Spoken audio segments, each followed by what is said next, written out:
Pwede mag-harvest dito? Magandang araw.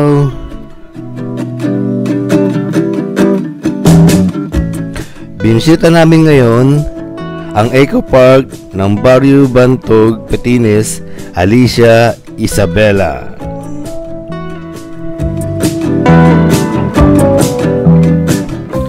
So, iniengganyo po ng municipal government ng Alicia na gumawa ang bawat barangay ng green and sustainable spaces ng community-based eco parks. So, yung eco park na ito ay may tatlong component po. Una, yung regular playground para sa mga bata.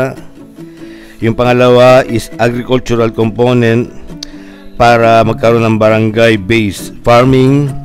Doon sila po nagtatanim ng mga gulay.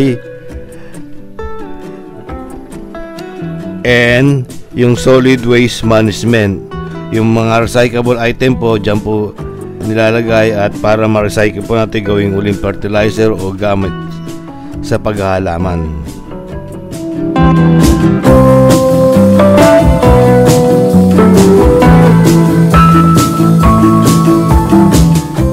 So katabing barangay ay namitas din po kami ng atis at meron din po silang suwa.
Yan po ang maiksing pasyal namin sa Eco Park ng Barangay Bantog, Petines, Alicia Isabela.